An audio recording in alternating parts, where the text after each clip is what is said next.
and you've been listening to Monday Breakfast on 3CR. Now we're going to hear from Nick Schumi from Physical Disability Australia about a great opportunity for young people living with physical disability to get involved and stay connected. Nick is a passionate advocate and a member of the board for Physical Disability Australia, and I started off by asking him what Physical Disability Australia does and about their new Youth Alliance initiative. So I'm the representative from South Australia. It's a national peak body, which we have representatives all across Australia, of people that live with physical disabilities to advocate for disability rights and so specifically around physical disability needs. And my background as a certified youth worker have always been passionate about youth and disability issues. That's always sort of what I've worked with.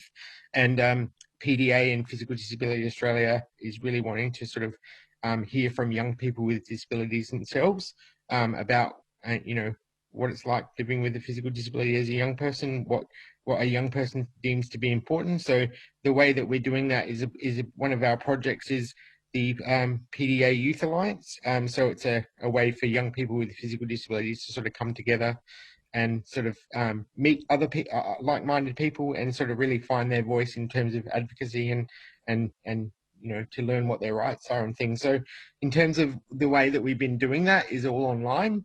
Obviously, everything online is online at the moment. I mean, we're even doing this interview online. So that's just what we're working with at the moment. So, and because we're looking for young people across Australia to sort of come together, and it's really up to them what they want to do with the space, I guess. It's at such early stages that I hope that the young people that come on board, and so we have fortnightly catch-ups that we do online on Zoom, kind of like how we're doing this interview now. And it's really whatever they want it to be. It's really started off as just a sort of a get to know you, have a chat type thing about what's going on in life and, keeping that engagement going.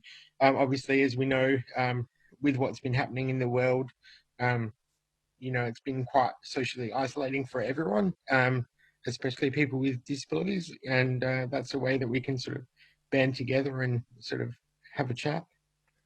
Yeah, definitely. Could you tell us about any of these online events coming up? Yeah, so we just hold fortnightly catch-ups, which you can register online on all of our social media platforms of Physical Disability Australia. So we have them every Tuesday afternoon. Obviously, depending on time differences, it's around 4:30, 5 o'clock on every second Tuesday. So people can register for every single one. When they like to come and just have a chat with us.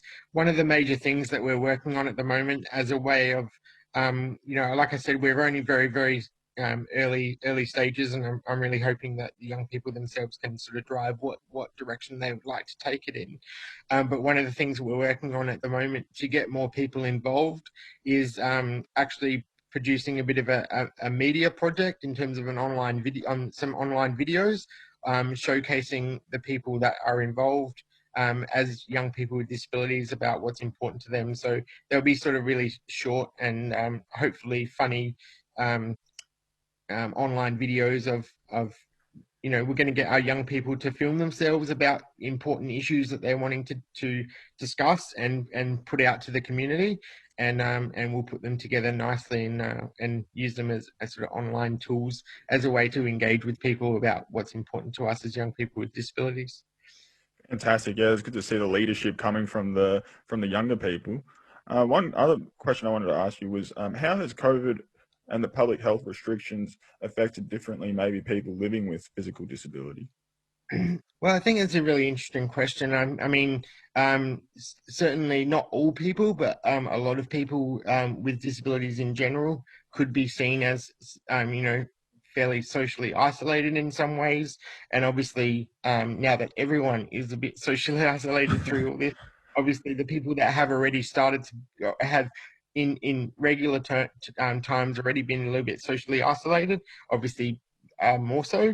But what I think is really interesting that sort of happened from all this is that sort of the online component has had to happen in terms of we've had no choice but to do things online. So in terms of, I just think of one example, or in terms of employment, in terms of employment,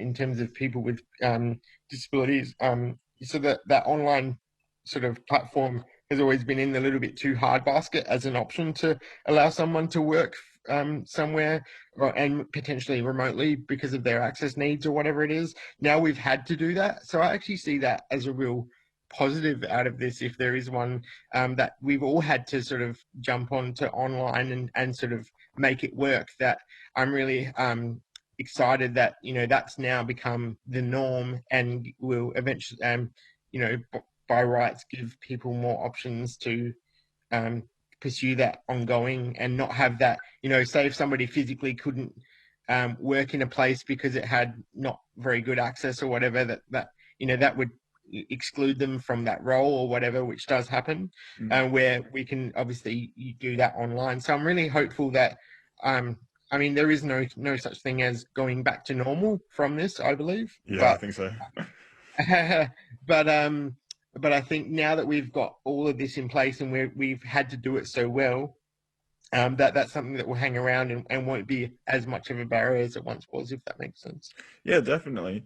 And so you reckon the online aspect of the Youth Alliance will continue, but say as restrictions get lowered, do you think that the Youth Alliance will you'll have some gatherings in person and stuff like that?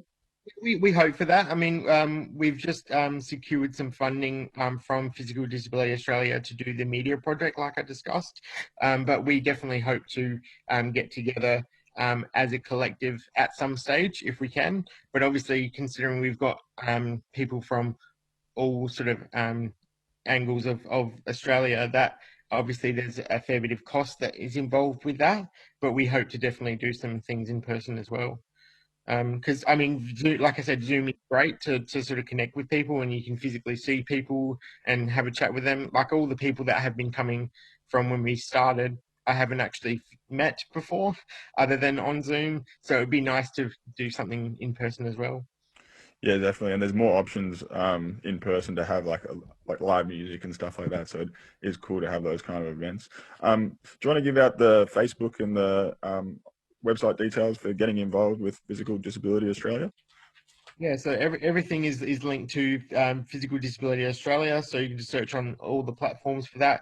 We do have um, some groups that are linked to those, which is the Physical Disability Australia Youth Alliance. So if you search on any of on the online platforms, you better find how to register to be involved. So if you're a young person with physical disability that is aged between 18 to 30, definitely look us up and come to a meetup and have a chat with us. It'd be great.